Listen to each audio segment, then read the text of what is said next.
Hi, this is Len Edgerly. Welcome to the Kindle Chronicles. This is episode 575 on Friday, August 9th, 2019.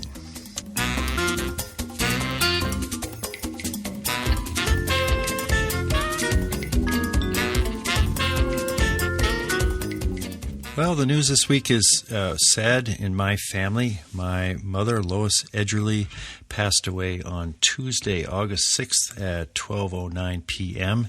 at her home in the retirement community west of Boston. And my sister Stephanie, Dad, and I were there, along with my nephew Seth and their longtime housekeeper and helper, Marie.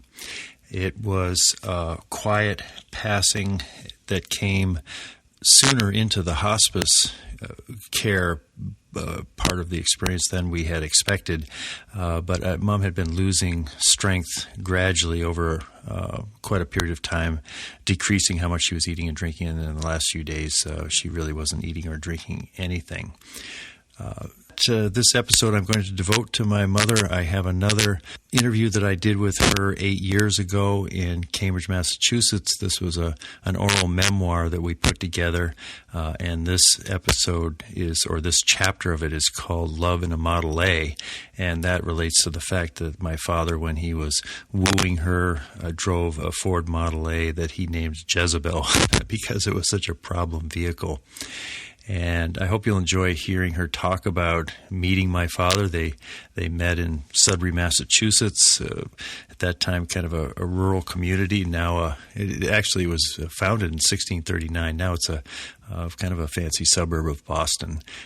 But at that time it was a rural community. And some of Mom's stories are about her Uncle Harvey and working on the farm and things like that. You'll hear some names mentioned in her story, her older sister Edna and Edna's husband Bert. They're both gone now.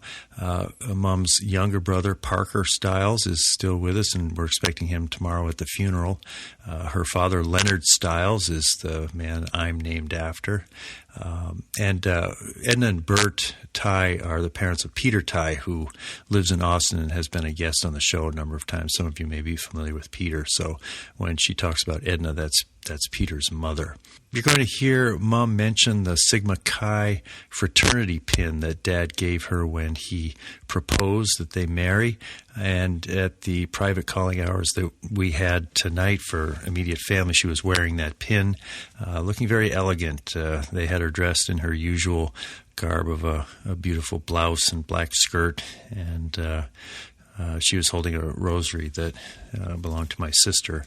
I wanted to check it out. I went over early. I said, if Mom doesn't look like herself, I'm going to recommend a closed casket for the family. But they had done a remarkable job of preserving her elegance, and she looked peaceful lying there in the casket. So we spent about a half an hour with her, just us family.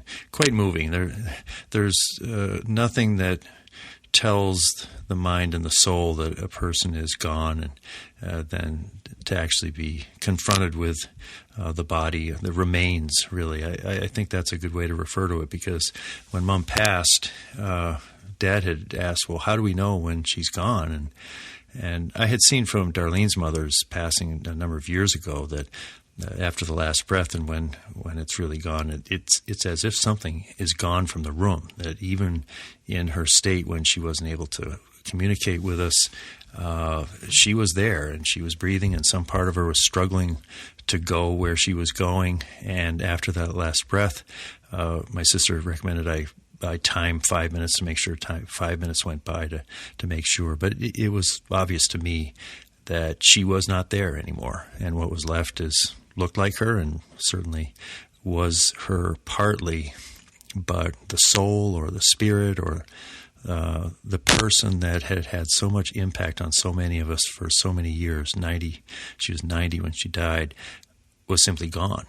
And I find that a really profound experience, and not so much a creepy experience. I sat with her in her bedroom after a while, after she was gone, and there was a peace to it, to particularly knowing the struggles that she had had toward the end of her life with MS and just the decline in her health.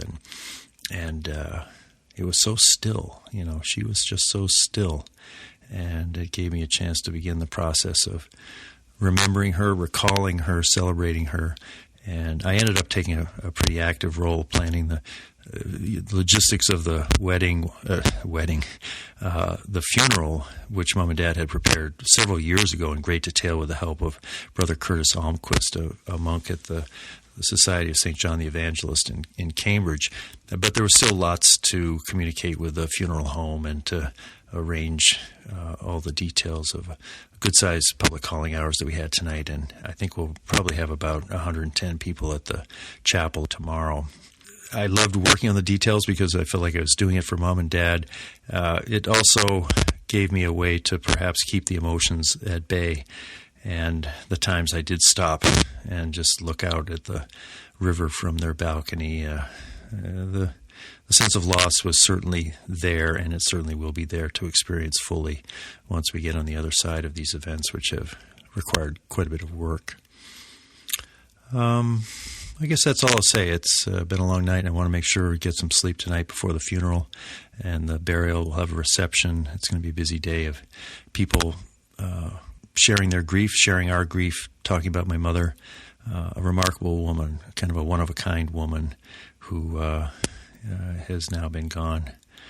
Let's see, Tuesday, Wednesday, Thursday, 3 days now. And time is just taking on odd dimensions here as we recall her life and we get used to what it's like to be in this world without her. So let's turn to the conversation I had with my mother, Lois Stiles Edgerly, about 8 years ago about how she fell in love.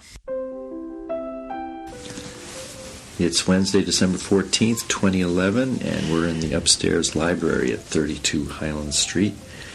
And we're going to talk about meeting young Will Edgerly, and the first time you had an encounter, he missed a chance. How did that go? Well, he had a wonderful bicycle with a little rack sort of over the back wheel that he strapped his books to, and I thought it was pretty great. And he lived on Hudson Road. No, he lived on Mainen Road. Mainen Road forked off past my house on Hudson Road, and I used to see him riding his bike to school and back. One day on my way home from school, I thought, wouldn't it be fun to ride in the back of that bike down to my house? It was all downhill, And so, right near the water fountain there at the Sudbury Center, I said, will you give me a ride on your bike, Bill Edgerly? Everyone called him Bill, or most people did, and Bill Edgerly. And he never even turned to look at me. He just kept pedaling. And he didn't say yes, no, or go away, you pesky little girl. So I always remembered that. He didn't give me a ride on his bicycle, but then the next encounter must have been, he used to come to my sister. She was, like I say, 4 years older, and she would have parties. And I think he showed up at a holiday party my sister was giving. And he was there, but I didn't see him. And that was the time that Parker and I were looking down through the grate in my parents' bedroom. I guess the parents weren't home. And I slipped, and my legs went down through the grate. But I didn't fall through. Embarrassing. Parker he was little, and he kind of pulled me back up. But anyway, Will was at that party, but I didn't see him. And then one summer day, Russ Spring was I guess he was in Edna's class, and Will and Russ were going to go west to work in the wheat fields, or wanted to, and somebody in town had told them to go and see Len Stiles because he and his brother had gone to the wheat fields. when they were young, and he'd know where to go and how to do it. So they had called and asked to see Dad, and they were down in the kitchen talking with him about going west. I don't know what state they were wanting to go to, North Dakota or Wyoming, I don't know. Anyway, it's the wheat fields, wherever they are, and I walked through the kitchen and kind of paused, and I don't know, there was some chatter about them going to the wheat fields. And I had a friend, Larry Waters, and she had an uncle that lived in North Dakota. And so I said, would you give us, if you're going to the wheat fields, will you let Larry and I ride along to North Dakota? They looked at me as if I was an idiot. And they said, no, we won't give you a ride to North Dakota. I didn't much believe they would, but anyway, I was going to try. And anyway, they... and that was in high school, or...? Well, I was graduating. I was a senior. Oh, and they had already graduated. And Will had been at MIT, and they were in college. Yeah. So, and then, as Will tells it, when they left, they talked about me, and Will said, gee, she's grown up, hasn't she? And I guess they both agreed, yeah, she was kind of cute. Well, then... my senior prom was coming up in a week or so, and I had a date with Bertie Wells, and he was a friend of Edna's from the Mass General. He came from England and was in an internship, and her group there are the doctors, and she worked in Dr. Paul Dudley White's lab. And one night, I guess Bertie didn't have a date to go to this group dancing they did, and Edna said, well, I have a little sister, and she's a good dancer. I bet she'd go with you. And he said, well, sure. I like little sisters, or whatever he said, you know. And so I kind of dated Bertie for a while. He was a nice guy. And, but he and then Will asked me out. Oh, I know. I got to go back then to, I saw Will in our kitchen talking to Dad, and then the next thing was that Bertie was going to take me to my senior prom. He was my date, and he called and said, I can't take you. I've gotten the whatever they call it, the duty. And Mass General was pretty strict with their interns, and he just couldn't leave. So the word spread through town, I guess, that Lois on her senior prom didn't have a date. And so Ross, who had been with Will in my kitchen, called him, and he said, Will, Lois Stiles, she doesn't have a date for her senior prom. And you thought she was pretty nice, and wouldn't you like to ask her? And Will's remark was, does she still wear braces? And Ross said, no. And he said, okay, I'll take her. So he called me up and asked me over the phone if I'd like to go to the prom with him. I said, sure. And that's what we did. Was that a big surprise that you heard from him? Yeah. I did, you know. And it was, my mother and father were chaperones. You had to have chaperones in those days, dances at the town hall. So when the evening came, my sister was going to get married the end of that week. And I had a beautiful dress that they had bought me to be the maid of honor. It was yellow, and it had sort of a little semi-cape, and it was a beautiful yellow dress. And I wanted to wear it to my senior prom. And my sister and my mother argued. And my sister said she always spills everything in the she'll spill it, and she can't wear it before the wedding, and blah, blah, blah. Finally, my mother prevailed, and she said, oh, let her wear the dress. It'll be fine. We can have it dry cleaned if she spills on it. And so I wore that yellow dress. And but when poor Will came to get me, there was nobody home because my mother and father had to be up there being chaperones. So he came to the door, and he had on a tuxedo, and he had a corsage for me, and it was all so sweet. Oh. And then we went to the town hall, and we walked in. It was almost a hush. Everybody looked, and they had never seen the two of us together. I was always with my old boyfriend, Pete. People hadn't seen Will for several years because he'd been at college and Mount Herman School. And everybody was sort of, taken aback. But we just had a wonderful time at the dance. It was a special, we just had a wonderful time dancing, and everybody seemed to be so happy about us. Al Flynn, he was the principal of the school. He loved me, and he had been one of the first people to come down from my grandmother's house when I was born. I was born at home.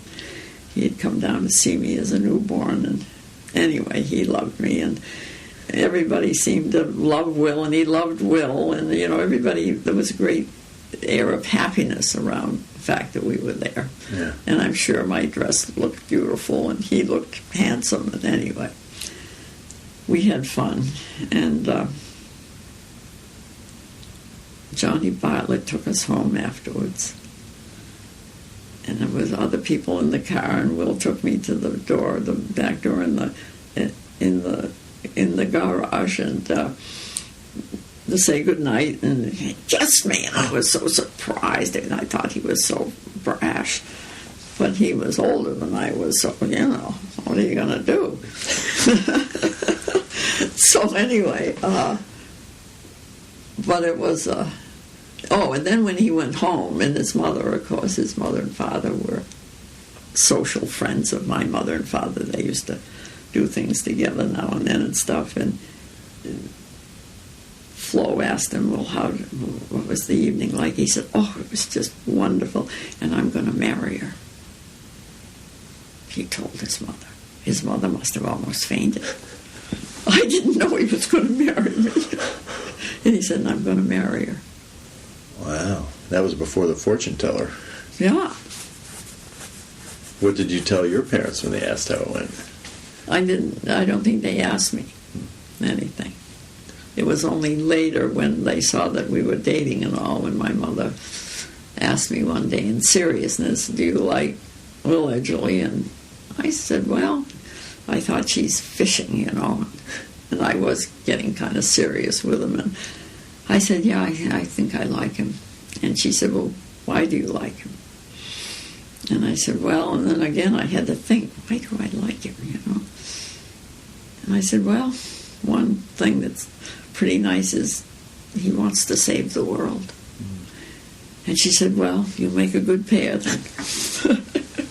Because, of course, my parents had been struggling with me going into Boston to work for the United World Federalists. I'm sure my name is on a communist list somewhere in the country. And they didn't much approve. It was in Scully Square, this office. It was pretty outrageous. How did it seem that he wanted to save the world at that point? I could just tell. The things he was doing at MIT, and he was the head of I forget what the organization was, and he had a vision. Yeah. And I don't know how I absorbed that so early, because when I think, I was a fortune teller, and then I looked at him through the years. He's still trying to save the world, and he's 84 years old. Yeah. What else about him do you think attracted you at first? Well, there was the humor. We had a lot to laugh about. I don't know, somehow our humor matched. And I just liked how straightforward he was, and I guess that's what he liked about me. Yeah. Now, when was the trip to Vermont with Russ Spring? Well, that was, they didn't go west. Do you think that's Becca? Who is that? I'll see. Oh, it's Will coming down from his nap. No, they didn't go west. They went up to Johnny Seesaw's in Vermont to build a tennis court, and it was a resort up there. And so that summer, he went up there, and he, of course, because he thought he was going to marry me, he was, always in front of my face, it seemed. And he wanted to get me a job up there. And I thought that would be grand. I could wait on table because it was a resort. He did. They said, yes, we'll hire your girlfriend. And my parents wouldn't let me go. My mother said, you can't do that. So I couldn't go. And did you push them pretty hard? I tried. I thought it wasn't fair at all. But I'm glad they didn't. So then, what did you ask me? Well, there was a ride up there, not far. Oh, and then when they left to go to Vermont, it was right after my sister's wedding, and my Aunt Lois had a second husband named Fred, and he had a daughter named Honeychild, and Honeychild and I were about the same age, and Will wanted us to ride to Vermont with them, and then they'd put us on the bus after they got there. Oh, I thought that was just grand. So I asked my mother when I went home that night after my date with him, and I said, well, I'm going to go to Vermont tomorrow with Honeychild, and then we'll come back on the bus. I just thought I got out of the bedroom in the dark. And, but sure enough, he came by to pick me up. And my mother said to him in the kitchen, and he said, well, on your way back from getting Honeychild, they were staying at the Wayside Inn, I'll have made you a lunch. You come and get the lunch. I said, okay, we will. So we picked up Honeychild at the Wayside Inn, and then we're heading north, up to the North Surrey to get on Route 2, I guess, and we're approaching this end. I said, oh, Will, don't forget we got to get the lunch. And he said, no way are we stopping to get that lunch. And we just kept driving. And he was so right, because, boy, my mother wasn't going to let me go. She was going to say, no, you just can't go. He had that scoped out right. Yeah, he did. How did he know? Anyway, we went without the lunch, and we went all the way up to Vermont. I don't know where it was. He had to let us off.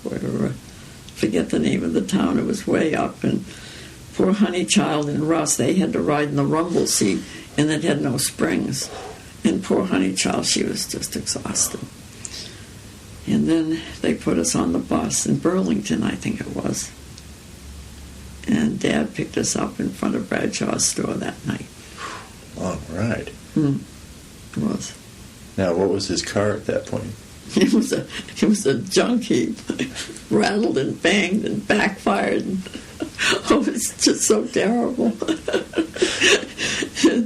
One of the joints there where your shift had worn out, and he put half a tennis ball in it as a gasket. Oh, it was just... And then if you rode too far, that didn't have a gas gauge that worked, so he'd have to get on the running board and jump and hear if he could hear any gasoline sloshing. And that was how he knew whether he needed gasoline or not. Oh, it was just outrageous. Pretty impressive. And my dad just hated it. He was sure I was going to get killed riding in that car, but... They could hear it coming down the road? Yeah, oh yeah, and then when he started to come and pick me up at my dorm in Cambridge, you could hear it coming up Oxford Street, rattling and backfiring and hitting. Oh, it was just such a terrible car. How did he give it the name? Well, Jezebel was, in the Bible, wasn't it sort of was a bad woman. It was always sort of giving him trouble. I think before I was going with him, it broke down on the Washington Bridge in New York or something, He had a lot of adventures with it. Yeah. Of biblical dimension. Yeah. So anyway, but But it was a fun car, and as we drive along, two young people, and if the top was down on a summer day, everybody waved at us. Everybody acted as though they knew us, but they didn't. Yeah. And we and what always kind had, of a car was it? It was a Model A Ford. It was about as old as I was, I guess. It was a 29. I don't know what year it was, but 30 or 29 Model A, and it was I'd give anything to have that car now, but it got us where we wanted to go. And one night we were going to a fancy dance in Boston from my college, and I was all dressed up, and it was raining very hard, and he drove over puddles, and the floor leaked, and the water came up and got my dress wet. My feet. I arrived all wet. Oh, dear. So after that summer, you were off to Leslie to college. He was At MIT. probably a junior at MIT. Yeah, maybe. he was a junior. And pretty steady dating. And Yeah, and then that's when he would come to pick me up. Yeah. And when my house mother didn't like him because he'd bring me in late, and he had such a rotten car. And then now and then when Bertie came to pick me up, he had this Oldsmobile convertible with leather seats. And he was very, very proper in English, and she just thought he was grand. not like that other guy. No. And when that Christmas that I got engaged, Bertie came to take me home because we were going to go dancing that night or something, and he hauled my typewriter and all my stuff, and we said goodbye to Mrs. Seaboyer, and then after the vacation, 2 weeks or whatever it was, I came back and I said, "Oh, Mrs. Seaboyer, I'm engaged. Isn't that wonderful?" And she said, I think Bertie is so wonderful. And she saw me leave with Bertie. She was assuming that's who I was engaged to. I said, "Oh, no, it's Will Edgerly." Well, her poor face fell. She didn't like him at all. It was too bad. So how did he propose? It was over Christmas break. That Christmas we had been going together from June. It wasn't very long, and I think we had a joint party, sort of. He had invited Russ and some of the Sudbury kids, and we had a punch, and it was that week of Christmas. Then after everybody left, there was always a fire in that dining room fireplace in the winter at my house, and we were sitting on the floor in front of it, talking about everybody who'd been at the party and so forth and so on, and one thing or another, and then just sort of out of the blue, he says, "I think we better get married. Don't you think we should get married?" And I said, "Well, yeah, that's a good idea." So it wasn't any great, here's the ring, and, I want to marry you or anything. So then he gave me his pin, his fraternity pin. That was it. So he didn't have a ring at that point? No. But that was kind of the procedure. You give the pin and... Well, I guess some people never got a ring, but the pin meant that you were committed. Yeah. Then when did the ring come? Oh, I don't know. Just later, he bought one somewhere, gave it to me, but it was nearer the wedding time than it was. And the wedding, that's December, so it would have been the following June? It was the coming June. Yeah. Yeah. Now, did he ask your parents' permission kind of in the old way? Or? No. Bertie would have.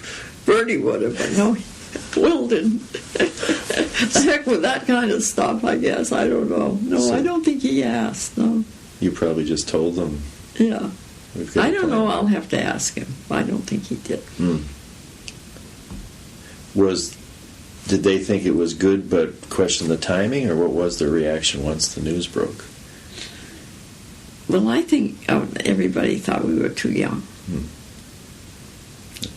But they didn't make that an unpleasant thing. It was just, we were kind of young. I was only 18. Yeah. And he must have been 20. Yeah. Because he was 21 and I was 19 when we got married. Right. So the fall after you got married, he's finishing up at MIT and you're at Leslie, or? Yeah. Yeah, that's right. He graduated from MIT, and we lived that year on Buswell Street in an apartment on the 5th floor with no elevator. And that's Cambridge? No, Boston. Oh, Buswell Street. It's right near Beacon Street. Yeah. And how did you get to school from there? We went on the subway. Yeah.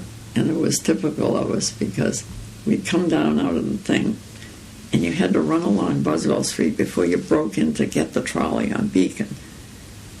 And I don't always want to run because the trolley might just be coming. And he couldn't see the sense of that at all. He wouldn't run because he said one could just be leaving. Never get that resolved. So I always wanted to run because I hated to miss one that might just be leaving. Anyway, and that was a funny year. And I can remember television had gotten really sort of started to be popular, and mostly people in bars had it. And I can remember us standing outside a bar near our apartment watching the television through the window. Well, what was the wedding like? That was at the Unitarian Church. Yeah, it was so simple and fun. My mother and all her friends went all over Sudbury picking. The daisies were out, and I always have liked daisies. And they picked all the wildflower daisies that were around in the fields, and those were the flowers that we had in the church.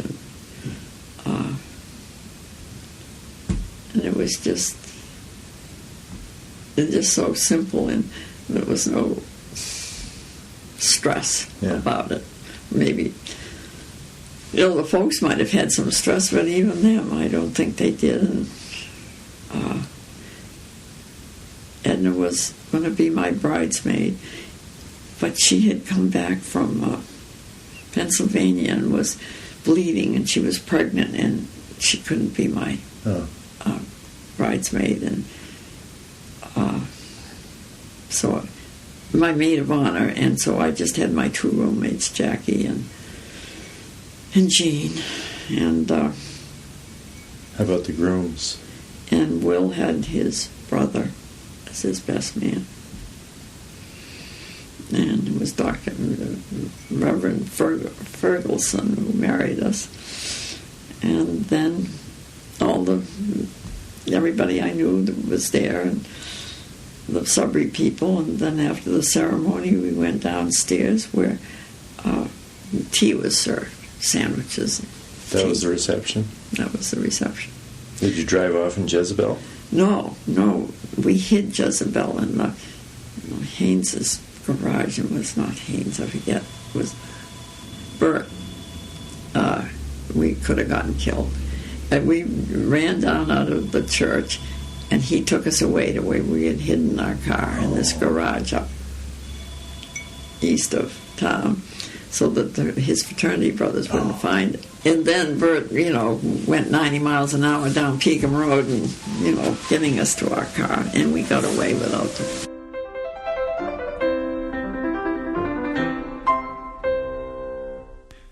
I love hearing her voice. Just 8 years ago, her voice was so much stronger, and at that time she was 82, and I can remember thinking, well, she's in her 80s, she's getting pretty old, and it's shocking, really, to hear how full of life that voice sounds compared to her diminished voice, and really she ended up having difficulty speaking toward the end and spoke very, very softly. So I love hearing the strength and the laughter in that voice of 8 years ago. If you don't normally take a look at the show notes for the podcast, which you can find at thekindlechronicles.com, I'm going to put the photo of Mom that we ran in the obit in the Boston Globe and online, and it's a striking picture of her. I'm guessing that it might have been her engagement picture, which would have been in 1948.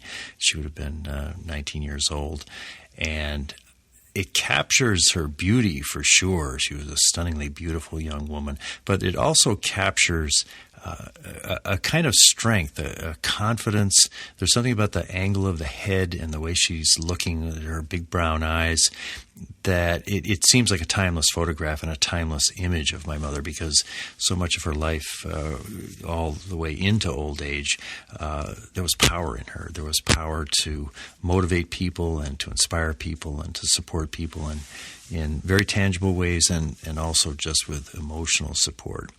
One of the things that all of us that loved Mom remember is that if we were in any kind of trouble or about to face a challenge, she'd say, "I'm going to put you in light." And each of us probably had a different view of what that meant. In my view, I took it seriously. I thought, this woman, when she says she's going to put me in light, I suppose she's praying for me. That's really a way of saying I'll say a prayer for you. But it was a little bit more specific than that as if she knew something about the light and she knew how to aim it at someone she loved who maybe needed an extra boost, a little bit of extra strength. And when I consider my relationship with her now, that she's in a different dimension, it's wonderful to have that phrase, "I'll put you in light," as a place to start, because when I think of her, I think of the light that I'm seeing. I see light right here in my podcasting closet. I see it reflecting off the blue microphone that I'm recording on, and during the day when it's sunny, I can see the light, and there's about a half moon out tonight, and so driving back from the calling hours in Bedford, there was light there. So now her light is perhaps available to us, certainly in a new way, and for me it's going to be something that I consider in the days and months and years ahead.